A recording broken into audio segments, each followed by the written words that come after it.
Paulo, o apóstolo da fé e da coragem. Capítulo 24. A viagem e o naufrágio. Mas já agora vos aconselho bom ânimo, porque nenhuma vida se perderá de entre vós, mas somente o navio. Porque esta mesma noite, um anjo de Deus, de quem eu sou e a quem sirvo, esteve comigo dizendo: Paulo, não temas, é preciso que compareças perante César, e eis que Deus, por sua graça, te deu todos quantos navegam contigo. Atos 27, de 22 a 24. Quando foi decidido que navegássemos para a Itália, entregaram Paulo e alguns outros presos a um centurião chamado Júlio, da corte imperial. Embarcando num navio adramitino, que estava de partida para costear a Ásia, fizemo-nos ao mar indo conosco Aristarco, macedônio de Tessalônica. Adramítio estava situado na costa ocidental da província da Ásia, portanto o navio que para lá rumara não viajaria para Roma. Nesse navio era possível fazer apenas um trecho da viagem. Mas em algum dos pontos maiores em que a embarcação tocasse, era provável que eles encontrassem um navio no qual pudessem embarcar para Roma. No primeiro século da era cristã, as viagens por mar, bem como por terra, encontravam muito mais dificuldades do que no tempo presente. As artes de construção naval e navegação não eram tão desenvolvidas como agora. Os marinheiros faziam sua rota pelo sol e as estrelas, e quando estes não apareciam e havia indícios de tempestade, eles temiam aventurar-se ao alto mar.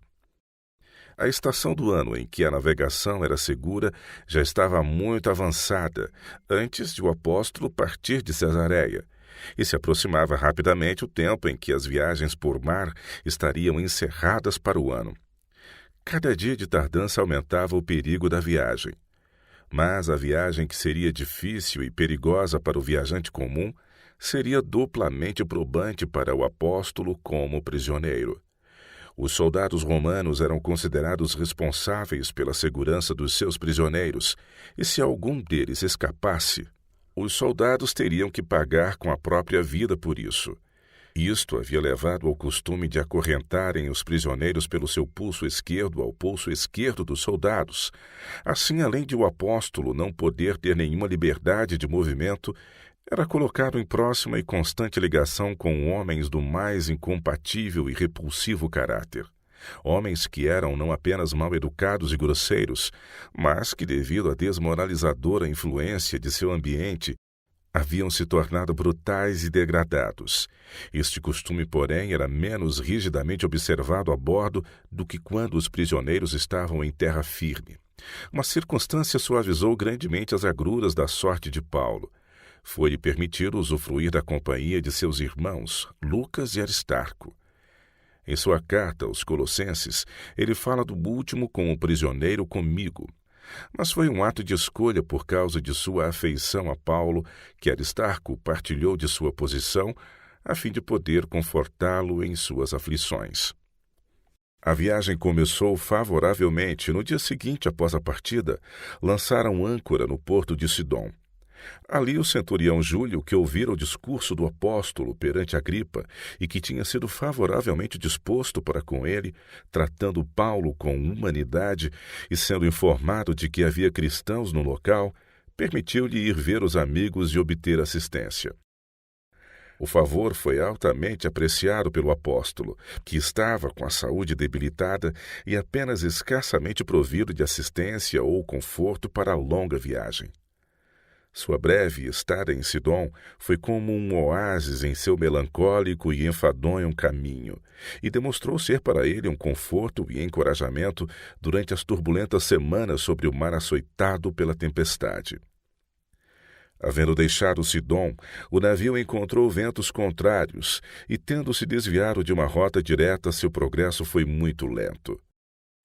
Em Mirra, na província de Lícia, o centurião encontrou um grande navio de Alexandria, que viajava para a costa da Itália, e para esse navio transferiu imediatamente seus prisioneiros. Mas os ventos eram ainda contrários, e o progresso do navio foi bem lento e difícil. Escreve Lucas: Navegando vagarosamente muitos dias e tendo chegado com dificuldade defronte de Cnido, não nos sendo permitido prosseguir por causa do vento contrário, navegamos sob a proteção de Creta, na altura de Salmona. Costeando-a penosamente, chegamos a um lugar chamado Bons Portos. Em Bons Portos, eles foram forçados a ficar por algum tempo, esperando ventos favoráveis. Por essa época terminava a estação judaica de navegação. Os gentios consideravam seguro viajar até uma data posterior, mas não havia nenhuma esperança de concluir a viagem antes do inverno. A única questão a ser agora decidida era se deviam permanecer onde estavam ou tentar alcançar um lugar mais favorável para invernar. O assunto foi calorosamente discutido e finalmente referido pelo centurião a Paulo, o qual conquistara o respeito tanto dos soldados como da tripulação. Sem hesitação, o apóstolo aconselhou ficarem onde estavam. Disse ele: Senhores, vejo que a viagem vai ser trabalhosa, com dano e muito prejuízo, não só da carga e do navio, mas também da nossa vida. Mas o mestre do navio que estava a bordo e a maioria dos passageiros e a tripulação não quiseram aceitar este conselho.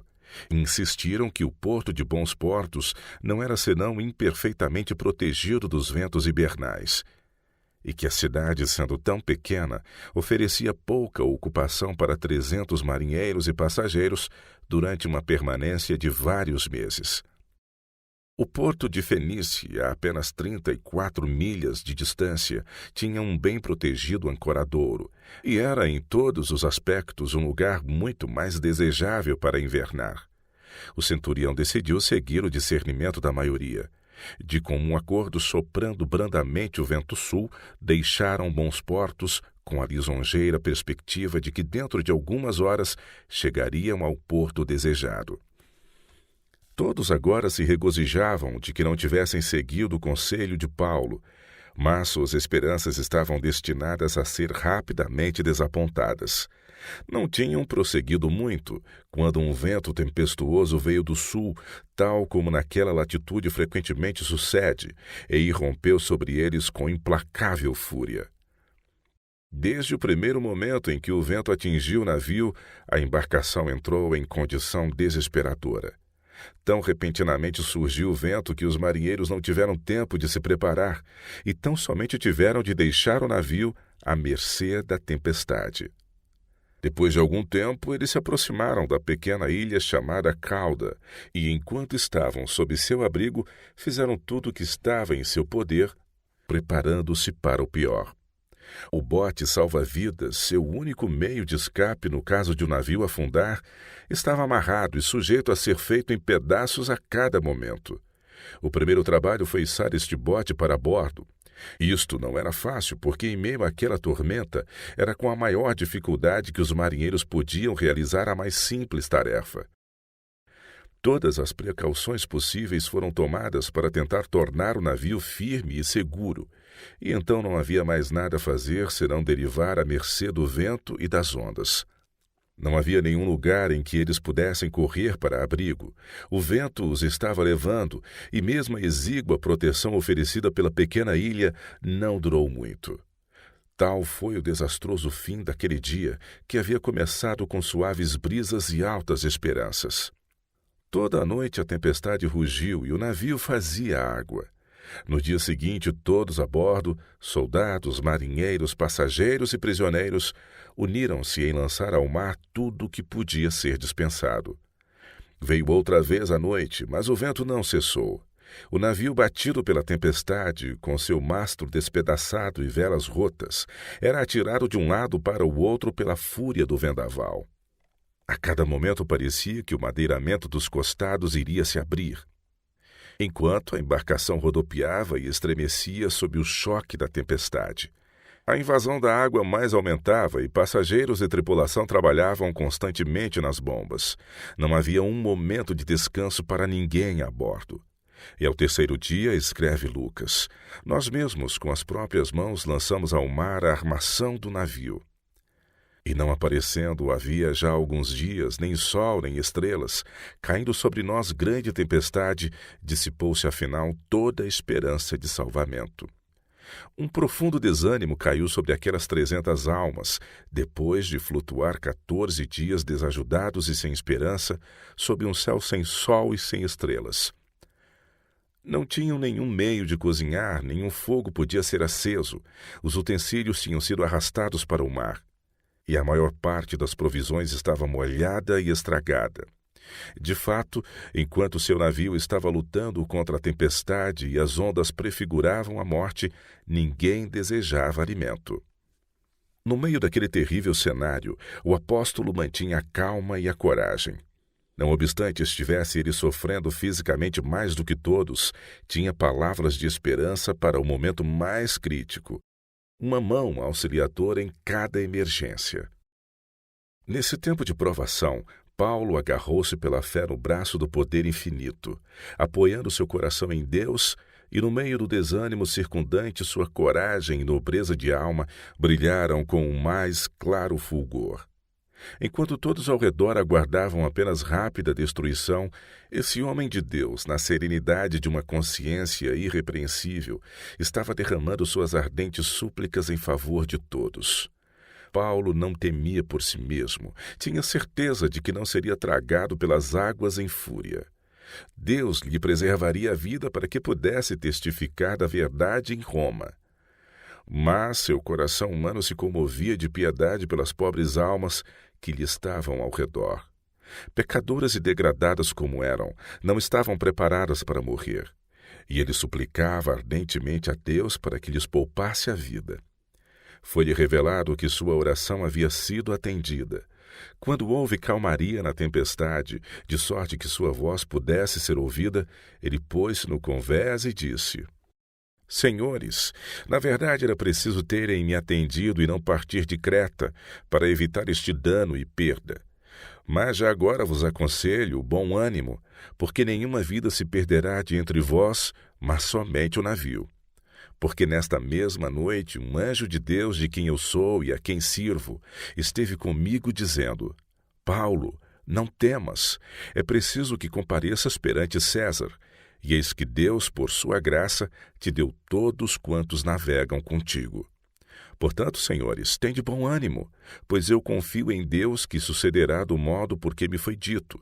Porém, é necessário que vamos dar a uma ilha. A essas palavras reviveu a esperança. Passageiros e tripulantes se ergueram de seu desânimo e aplicaram todo o esforço para salvar a vida. Ainda havia muito a ser feito. Tudo o que estivesse a seu alcance devia ser feito para evitar a destruição, porque Deus ajuda somente aqueles que se ajudam.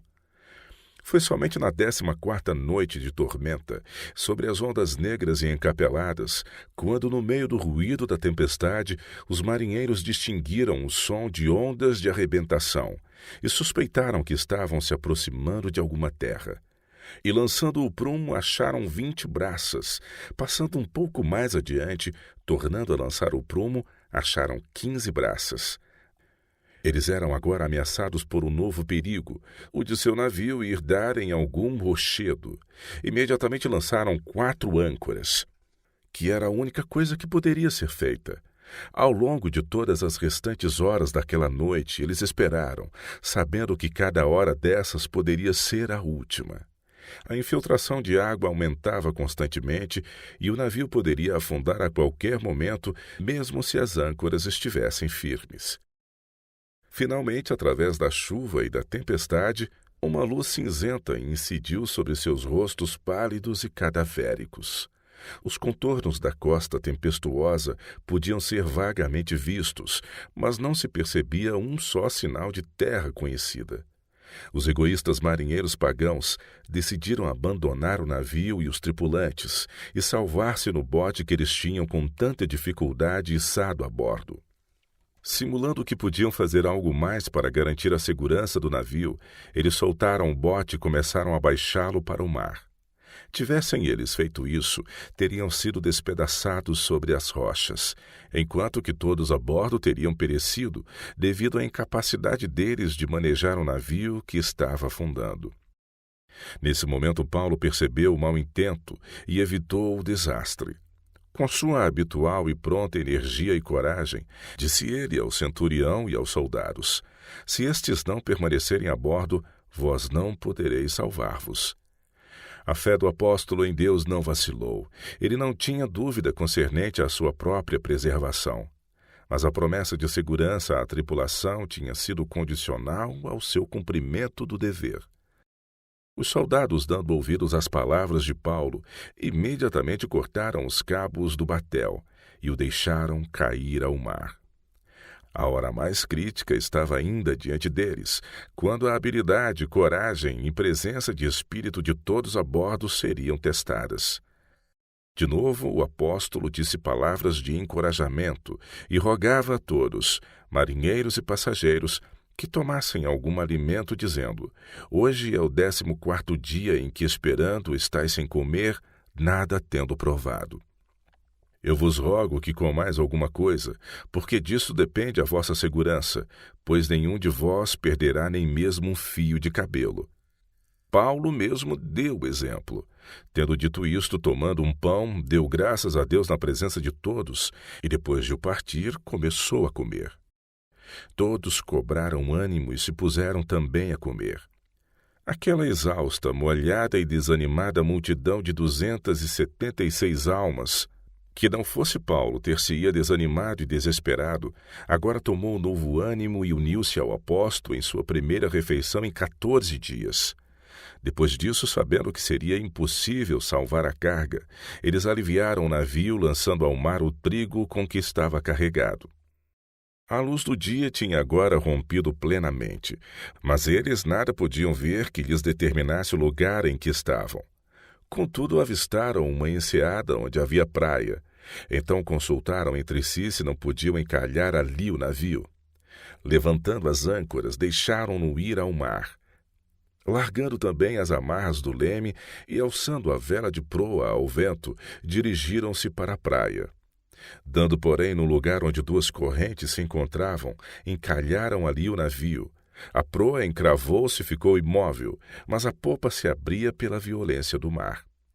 Paulo e os outros prisioneiros estavam agora ameaçados por um perigo muito mais terrível do que o naufrágio. Os soldados viram que, nesta crise, ser-lhes-ia impossível vigiar os prisioneiros. Cada homem teria de fazer todo o possível para salvar-se. Entretanto, se algum dos prisioneiros faltasse, perderiam a vida os responsáveis por eles. Por isso, os soldados desejavam matar todos os prisioneiros. A lei romana sancionava essa cruel prática, e o plano teria sido imediatamente executado, não fosse aquele a quem todos, soldados e prisioneiros, deviam sua preservação. Júlio, o centurião, sabia que Paulo tinha sido um instrumento para salvar a vida de todos a bordo, e achava que seria a mais vil ingratidão permitir que ele fosse morto, e, além disso, convencido de que o Senhor estava com Paulo, temia fazer-lhe mal. Portanto, deu ordens para que se poupasse a vida dos prisioneiros e mandou que todos os que soubessem nadar se lançassem ao mar e se salvassem em terra. Os demais, agarrando-se em tábuas e em outros destroços do navio, foram levados à terra pelas ondas. Quando se verificou a lista, nenhum faltava. Quase 300 almas, marinheiros, soldados, passageiros e prisioneiros estavam naquela tempestuosa manhã de novembro sobre a praia da ilha de Malta. E havia alguns que se uniram a Paulo e seus irmãos em dar graças a Deus que lhes havia preservado a vida e trazido-os salvos à terra através dos perigos do grande abismo. Os náufragos foram bondosamente recebidos pelos bárbaros de Malta. Por causa da chuva, todo o grupo estava encharcado e tremendo, e os ilhéus acenderam uma imensa fogueira de gravetos e acolheram a todos em seu aprazível calor. Paulo estava entre os mais ativos em recolher combustível. Enquanto ele lançava ao fogo um feixe de gravetos, uma víbora que havia subitamente revivido de seu torpor por causa do calor, fugiu dos feixes de madeira e lhe acometeu a mão. Os circunstantes foram tomados de horror e, vendo por suas correntes que Paulo era um prisioneiro, diziam uns aos outros: certamente este homem é assassino, porque, salvo do mar, a justiça não deixa viver. Mas Paulo sacudiu o réptil no fogo e não sofreu nenhum mal. Conhecendo a venenosa natureza da serpente, todos o observaram de perto por algum tempo, esperando num momento vê-lo cair, contorcendo-se em terrível agonia. Mas como não se seguisse nenhum resultado desagradável, mudaram de parecer e, como o povo de Listra, diziam que ele era um deus. Por esse acontecimento, Paulo ganhou uma forte influência sobre os ilhéus e procurou empregá-la fielmente para levá-los a aceitar as verdades do Evangelho. Por 3 meses o pessoal do navio permaneceu em Malta. Durante este tempo, Paulo e seus companheiros de trabalho aproveitaram cada oportunidade para pregar as boas novas de salvação. O Senhor operou por meio deles de um modo notável, e por amor a Paulo todo o grupo foi tratado com grande bondade, todas as suas necessidades foram supridas, e ao partirem foram liberalmente providos de todo o necessário para a viagem. Os principais incidentes de sua permanência são assim descritos por Lucas. Perto daquele lugar havia um sítio pertencente ao homem principal da ilha, chamado Públio, o qual nos recebeu e hospedou benignamente por 3 dias. Aconteceu achar-se enfermo de disenteria, ardendo em febre o pai de Públio. Paulo foi visitá-lo e, orando, impôs-lhe as mãos e o curou. À vista deste acontecimento, os demais enfermos da ilha vieram e foram curados, os quais nos distinguiram com muitas honrarias e, tendo nós de prosseguir viagem, nos puseram a bordo tudo o que era necessário.